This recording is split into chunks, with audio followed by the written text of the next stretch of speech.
Ça faisait longtemps et ça m'avait manqué. Zero Motorcycle ont sorti un nouveau véhicule. Alors ça fait quelques temps quand même qui est sorti, hein. Je suis pas le premier à l'essayer, mais c'est leur premier trail routière. Avant ils avaient déjà sorti un trail vraiment à l'ancienne où il y avait aucune protection, juste un truc pour aller dans les chemins, qui était la gamme DS. Donc il y avait la DS et la DSR, et là on se retrouve avec la DSR X, qui est leur gros trail, leur truc pour faire vraiment des chemins, leur truc pour faire vraiment de la route, qui est un petit peu à l'image des trails d'aujourd'hui. On est sur des moteurs qui sont pas forcément très puissants en termes de chevaux. Celle-là, en équivalent chevaux, parce que forcément c'est pas des pistons à l'intérieur, ça fait 100 chevaux.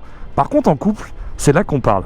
Pour donner un exemple, une Sportive 1000, une S1000R, une ZX10R aujourd'hui, c'est entre 110 et 130 Nm de couple. Donc déjà, ça pousse. Une Hayabusa, comme j'ai pu en tester aussi sur la chaîne, ça fait 150 Nm de couple et ça pousse comme pas possible. Une Kawasaki H2R. Donc c'est aujourd'hui probablement la moto la plus puissante en termes de chevaux sur le marché, qui n'est pas homologuée route, uniquement circuit. Ça fait 165 Nm de couple. Cette moto-là, qui est un simple trail, voilà, il n'y a pas forcément trop de prétention, ça fait 225 Nm de couple. C'est beaucoup, c'est énorme, c'est ultra puissant, ça va m'arracher les bras, mais ça va être magique. Et apparemment, la prise en main est hyper évidente. C'est un peu lourd, ça fait autour des 240 kg, parce que forcément, aujourd'hui, malheureusement, les batteries font encore leur poids et c'est quand même une assez grosse moto dans l'ensemble. Là, on n'est pas sur du roadster comme on peut retrouver dans la gamme 0. C'est une expérience incroyable et moi, je vous recommande de venir chez Motors Avenue qui me prête ça aujourd'hui. Merci à eux, vous voyez toutes les marques qu'ils ont. Globalement, ils ont tout sur tour. Donc venez l'essayer parce que c'est distributeur ici. Ils ont celle-là et le modèle Roadster. Et franchement, c'est à ne pas rater comme opportunité. Et on monte dessus. Et ce qui est étonnant, c'est qu'on se rend pas compte, mais la selle est très basse. L'avantage des électriques, hein, pas d'embrayage, pas de sélecteur de vitesse. Une concentration sur la conduite, je dirais. C'est un petit peu comme ça que je le définis. On a juste à mettre le contact. Le petit élément qui va s'allumer en vert, ça veut dire que on peut accélérer, voilà.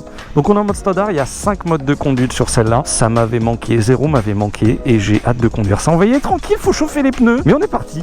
Ça, par contre, ça braque. C'est impressionnant. Ouh.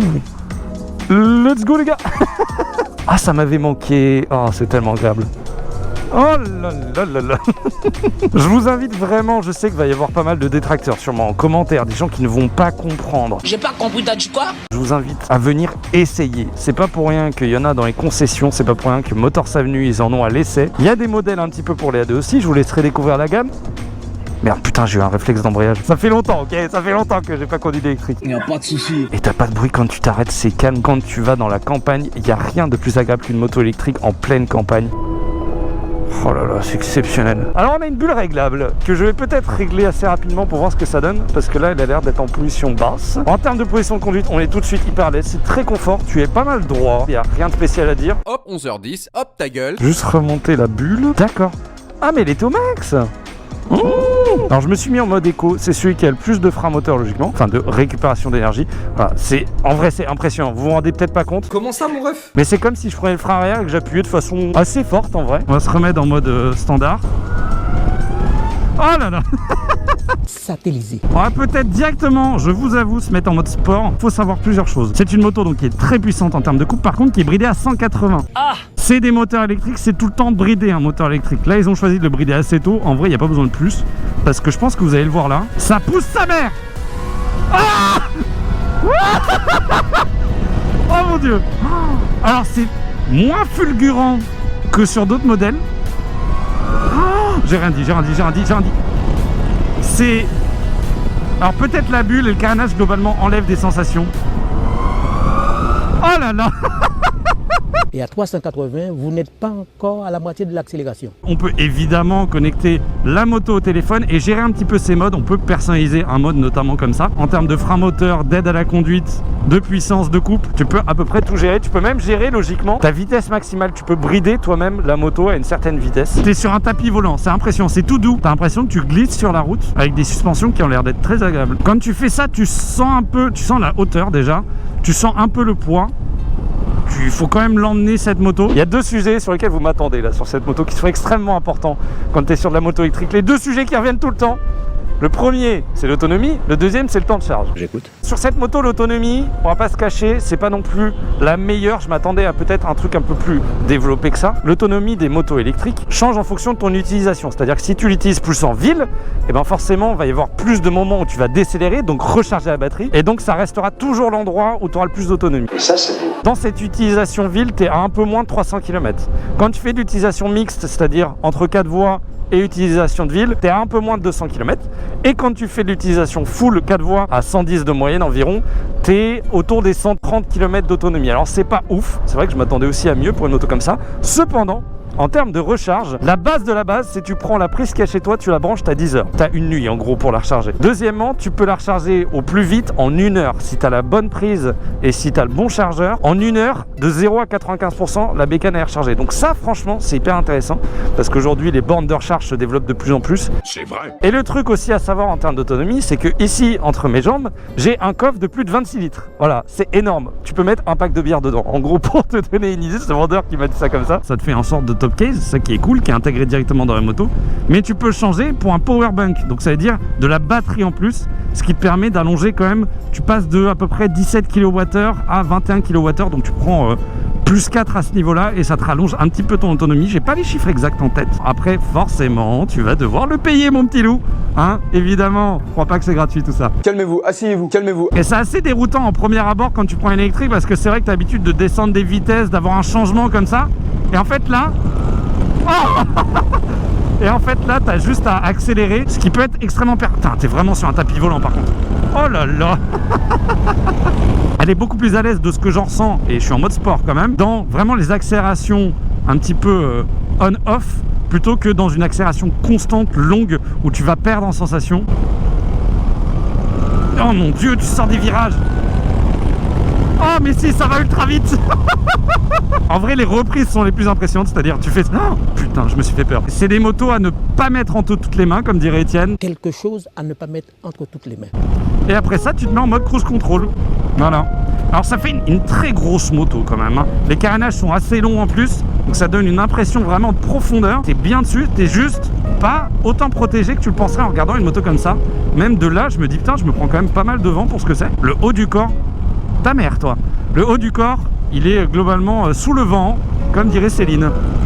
Oh mon dieu. C'est dingue, je dois bouffer de la batterie avec 67. J'ai perdu 10% depuis que je suis parti de Motors Avenue. Puis c'est précis. Les gaz, ils sont ultra précis. C'est fait que vraiment, tu peux gérer l'accélération comme tu le souhaites. Je sais pas, ça te donne l'impression que tu as vraiment la main sur l'exactitude de la puissance. Et en plus, c'est pas un truc où globalement tu ouvres encore un tout petit peu et ça fait des à-coups. Non, c'est hyper doux en plus de ça. Silence, et on y va. Tout doucement. On n'entend rien. Voilà. C'est des motos aussi qui t'apprennent à prendre le temps de juste profiter. Je me souviendrai toujours de cette sensation la première fois que j'ai conduit une moto, donc à mon permis, dans une forêt. Il y avait le bruit de la nature, les odeurs. C'est une moto qui te ramène aussi un petit peu à ça. Vu que tu as des choses qui sont plus là, le bruit, les vibrations, tu te retrouves avec une moto qui te permet de te concentrer sur d'autres choses. Accélérer, freiner, et puis ensuite apprécier un petit peu ce que tu as autour de toi. 50 à 90. Et voilà. Ça me tue. Et voilà. Puis encore une fois, quand t'en as marre, tu mets le régulateur et tu laisses filer, c'est ça qui est bien. Tu te concentres sur autre chose. Sur la nature. Je ne fais qu'avec la nature. Je suis un arbre. Oh là là. La voiture qui est derrière moi, je lui ai mis des années-lumière. Tu m'entends ?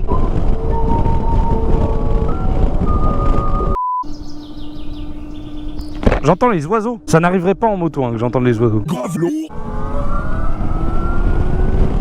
Andale, andale. Oh, putain, il faut que je fasse gaffe quand même. Hein. Sinon, je me fais surprendre et là, ça va être moins fun. C'est un tapis volant, la moto. Oh là là. Je veux même pas poigner en grand que je suis satellisé. Oh la vache. Bon. C'est qui? Qui est moi? L'épreuve des doudanes. Attention. Oh. Un délice, ça passe tout seul. Donc sur l'indice de Goldwing, 1 étant ma MSX 125 et 10 étant la Goldwing, je la mets sur un bon 7-8 pour l'instant. Regardez comment c'est agréable en ville. Tu fais pas de bruit, tu déranges personne. C'est vrai qu'avec ma F900 en plus je suis déchicané. T'arrives dans des trucs comme ça, tu fais un barouf. Je viens juste de voir le mail qu'on vient de me renvoyer. Je vais être lancé en Chine. Ah, vous y attendiez pas ça non plus. Pour ceux qui savent pas, je suis présent sur globalement tous les réseaux en France.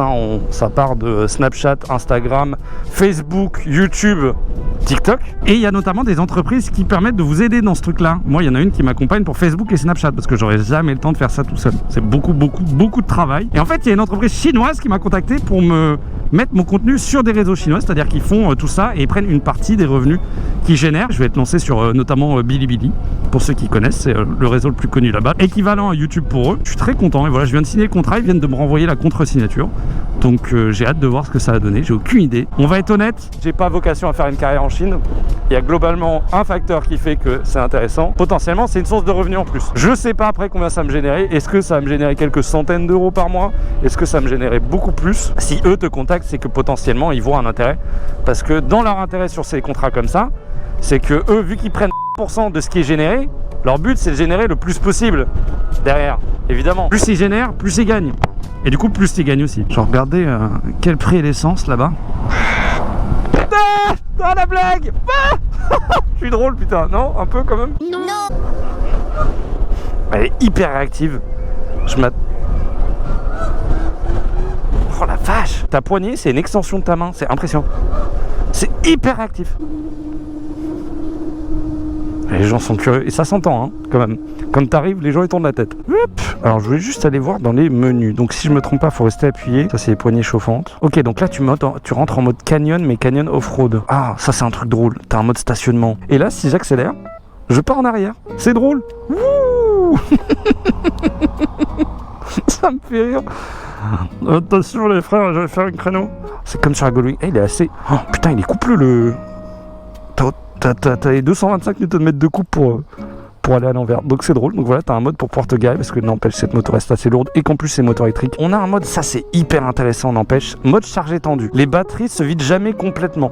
Une batterie, ça va toujours garder quelques pourcents. Alors là, il m'avait parlé de environ 15% pour juste son fonctionnement. En fait, tu peux pas vider totalement une batterie. Charge étendue, ça permet d'utiliser plus que 100% de la batterie. C'est-à-dire que si jamais tu te retrouves vraiment dans la merde, en mode la station ou le point de recharge, il est à 3 km, t'es dans la merde, t'as besoin de pouvoir avancer ou je ne sais quoi, et ben tu peux aller bouffer quelques pourcents en plus, quelques kilomètres en plus sur la batterie pour te dire ok let's go, je peux faire encore un tout petit peu, mais c'est vraiment en situation d'urgence et du coup t'as ce mode là qui est proposé. Tiens, j'en profite pour vous montrer ici, guette-moi ça, l'espace que tu peux avoir. Tu peux vraiment mettre plein de choses là-dedans, les câbles de chargement et même toutes tes affaires globalement. Ce que j'adore aussi chez Zero, et ça c'est un gros bonus, un gros point positif que j'ai avec eux, il y a du traction control, parce que sinon globalement la roue avant, même si c'est des motos assez lourdes, se leverait quand même sur des grosses accélérations, devrait un petit peu... en tout cas se délester, et elle le fait jamais. Tu peux t'arrêter, accélérer à fond en mode traction control, tu as la Suance Street, ça ne le fera pas du tout. Tu le sens à aucun moment. J'ai jamais eu trop de ressenti de me dire ah oui là ça arrête la puissance quoi que ce soit. Non, c'est pas du tout intrusif. Oh putain, oh putain, oh putain. C'est vraiment impressionnant. Plus tu vas lentement, plus reprendre les gaz en grand, ça te satellise. Je vais pas l'essayer dans une route dégueulasse, gadouilleuse, dans un terrain difficile parce que premièrement j'ai une caution et que deuxièmement je me sens pas forcément à l'aise de faire ça avec des motos que je ne connais pas, même s'il doit être très évidente je pense. Mais on va quand même aller sur un petit chemin où il y a moyen de faire des petits trucs sympas je pense. Oh là là. Et on prend les freins. Ça freine plutôt bien, j'en ai pas trop parlé. Ça freine plutôt bien, ça a l'air d'être assez progressif, j'ai pas vraiment freiné à fond. C'est le genre de moto qui doit vraiment être incroyable dans les cols. Et là on arrête. Alors est-ce que ça va m'arrêter au stop? Je pense pas. Ah quoique, je pense que ça va même m'arrêter avant le stop. Fais chier, j'ai arrêté d'accélérer trop tôt. Allez, peut-être. Peut-être. Alors peut-être. On y croit. 8 km à l'heure. 7, 6. Si c'est l'exactitude. Oh, j'ai envie de jouer. Ah, c'est exceptionnel. Je m'adore. J'ai fait le parfait arrêt d'accélération. Nickel, incroyable. Je pourrais descendre là. Attendez, parce que des fois je m'arrête ici pour faire une miniature, mais là j'ai pas envie de le faire ici aujourd'hui. Alors voyons voir. Alors déjà, position debout, plutôt agréable. Oh, les suspensions... Ah oui, bon, les suspensions sont très très bonnes. Vous voyez mon bidou là, je pense que... Navré pour ça. Ça fait pas peur. La moto est très stable. C'est pas la moto où t'es le plus aise. J'arrive pas à me redresser complètement. Tu peux pas te décaler toi, non? Tu roules en plein milieu. Oh là là. Hop, on freine.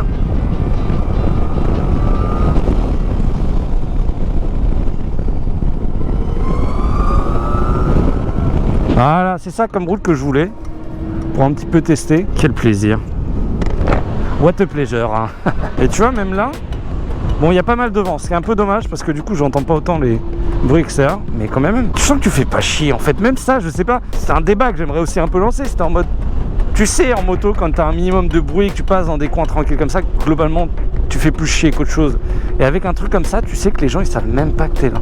Juste, ils voient une forme blanche, là, dans ce cas-là, qui passe. T'as limite envie de chuchoter parce que j'ai pas besoin de parler fort.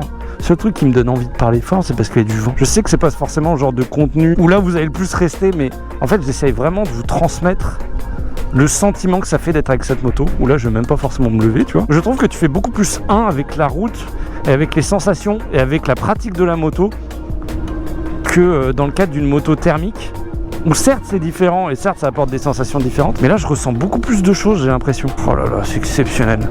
Alors aussi, tiens, un détail important, si la moto détecte qu'il y a un changement en termes d'accroche au niveau du sol, de grip, ça va faire un freinage couplé. D'habitude, le freinage n'est pas couplé, mais par contre, dans le cas de situation un petit peu d'urgence pour essayer d'avoir le plus d'adhérence possible, ça va coupler le freinage avant-arrière, ce qui va vous permettre de vous sauver un petit peu les miches, logiquement. Donc c'est hyper intéressant, ouais. Oh là là. T'es au milieu de nulle part, il n'y a personne. Jeu d'acteur, attention, R2 acteur. Oh là là, la moto est trop lourde, je ne peux pas reculer. Coupe-circuit. On met la béquille juste comme ça. Alors, bon, on est obligé par sécurité. Mode stationnement. On appuie, on relève, on remet.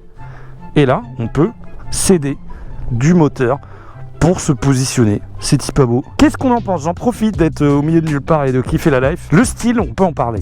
Il y a des gens qui vont pas trop aimer. En fait, depuis qu'ils ont sorti la SRF, qui est leur gros roadster de 190 Nm de couple, ils ont eu un nouveau style qui, je trouve, est plus moderne. Et après, en fait, ils ont sorti la SRS, qui est une sorte de routière, et où ils ont introduit un petit peu cet avant-là, qui a été un petit peu modifié pour celle-là, pour faire plus trail. Mais globalement, on est sur des motos... Yes, on est sur des motos qui ont un style qui plaît pas à tout le monde. Moi j'aime bien l'audace, j'aime bien parce qu'elle se différencie vraiment des autres motos en termes de style. J'en retrouve pas des motos qui ressemblent à ça. Le seul défaut, et ça on me l'avait relevé sur la GSX-8S, la nouveau roadster de chez Suzuki, les fameux clignotants ampoule. Je sais pas pourquoi, effectivement ils en foutent encore. Pour des bécanes à ce prix là et technologiques comme ça, mettez-nous des putains de clignotants à LED. S'il vous plaît zéro, les frérots, ça serait cool. Et globalement si vous êtes un petit peu dans les déplacements quotidiens, je vous recommande vraiment de venir essayer ça. Et peut-être, bah, pourquoi pas, d'acheter un modèle comme ça. Allez, on en profite pour faire un petit peu le bruit.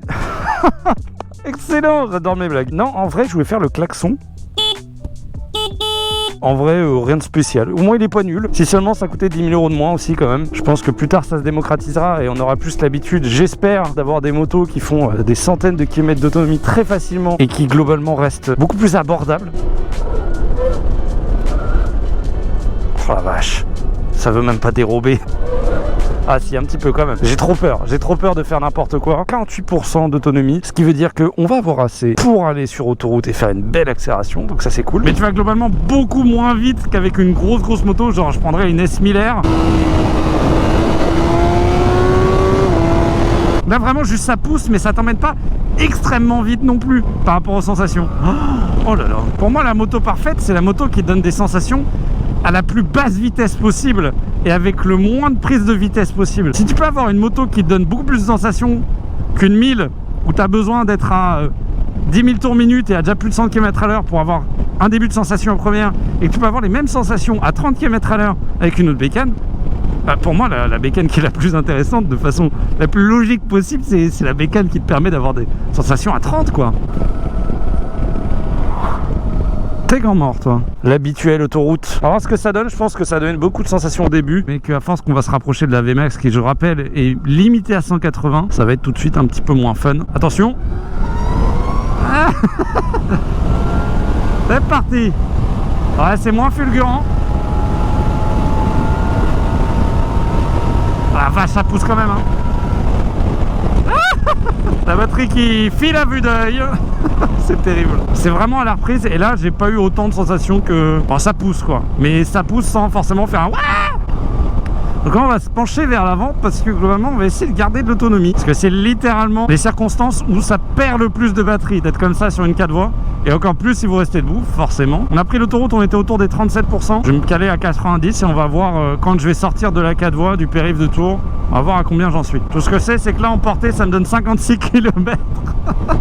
C'est vraiment pas ouf. Là, il me reste 34%, ça va baisser à vue d'œil, ça va être impressionnant. J'aimerais bien arriver à 25%. Alors, vous avez en face de vous une des solutions qui n'est pas à reproduire dans le cas où vous êtes en électrique et vous voulez gagner de l'autonomie sur 4 voies. Vous mettez beaucoup trop près d'un camion et ça va vous enlever globalement pas mal de vent. Et du coup vous faire gagner en autonomie. Voilà, mon père qui avait une électrique avant, il faisait pas mal ça. Alors c'est pas l'idéal vraiment du tout, même si avec un camion il y a peu de risques, mais vraiment quand tu rentres et que t'as besoin de faire de la 4 voies et que t'as besoin d'économiser, bah tu te mets derrière un camtar. Faut pas être pressé par contre. Ah, 25, est-ce qu'on va les garder?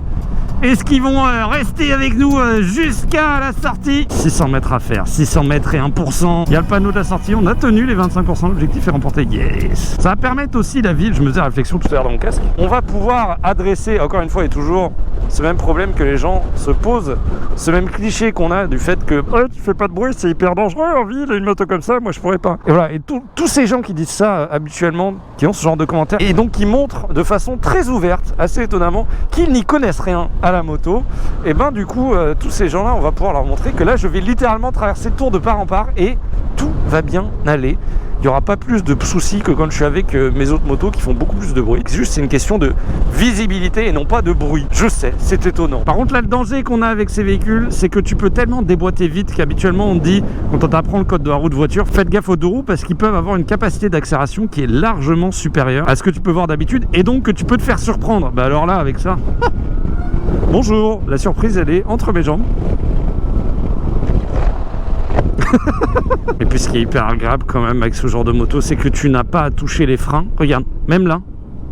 Hop. Bon, je m'engage un petit peu trop vite. Mais je touche pas les freins et ça se fait tout seul, c'est trop bien. Ouh. Et on dépose tout le monde. Hop là, on dépasse même pas l'imitation.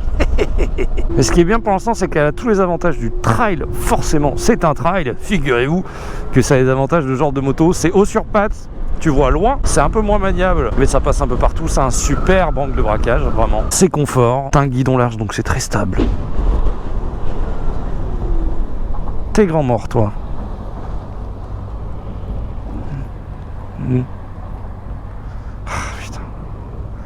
La meuf derrière, je la voyais, elle était collée, elle était trop près, j'ai freiné heureusement pas trop fort, mais si je devais freiner plus fort, la meuf me rentrait dedans, donc sérieusement quoi.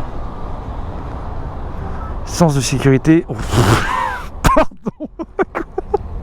C'est quoi cette bagnole? J'ai vite envie d'aller tout droit pour le suivre, mais non, en plus c'est un A, oh là là là là. Des fautes de goût si tôt, si jeune. J'aime bien cette zone là parce que fin de zone 30, donc t'es sur le pont, tu peux aller à 50. Et zone 30.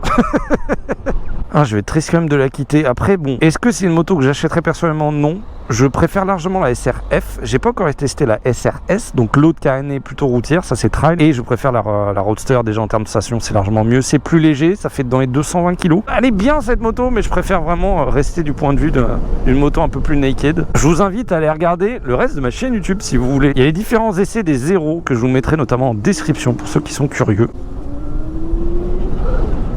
C'est trop bien en ville. C'est trop agréable, tu fais des tout petites accels mais t'as quand même du fun et derrière t'es pas non plus un danger public, c'est trop bien, c'est le meilleur des deux mondes pour profiter de la moto en ville mais sans faire chier le monde. Ah, vraiment trop confortable en ville cette moto. De toute façon les motos électriques en général hein, c'est un peu comme un scooter, c'est vrai que là on va aller sur la comparaison qui va pas, hein. Les gens ils aiment pas ça mais c'est ultra confortable, c'est pas pour rien que les scooters c'est fait pour la ville, c'est parce que c'est quand même très pratique, difficilement passionnel mais très pratique et c'est pour ça que beaucoup de gens les utilisent et du coup ça permettrait aussi de convaincre ceux qui sont sur scooter de passer sur une moto parce que c'est quand même un peu plus cool quoi. Ah par contre là j'ai oublié que j'étais en moto, j'ai fait mettre derrière la voiture. Depuis quand on fait ça? Regarde du mec, ça m'explose. Ouais, j'ai plus grand chose à dire. Depuis tout à l'heure, je parle pas, juste je profite parce que je me dis que je vais la rendre en fait. C'est ça le problème. J'aimerais bien, il y a peut-être moyen, il faudrait que je m'organise pour faire un truc avec zéro. plus dans le sud de la France, kiffer en fait, essayer de faire du contenu avec ça. J'ai envie de faire une blague au vendeur quand je vais les ramener, je vais dire par contre j'ai pas fait le plein. Ah bah c'est génial pour faire ça. Oh bah oui, allons-y. L'équipement. Lumoto.fr pour l'équipement, mon partenaire évidemment. Non mais équipez-vous. Elle va manquer, c'est triste. J'espère que vous aurez été satisfait de cet essai. C'est une très bonne moto, je vous la recommande. Je vous recommande de venir ici évidemment chez Motors Avenue Tours. Et je vous fais des bisous et à vendredi prochain. Mais oui, voilà. Bonne nuit les petits, faites de bons rêves.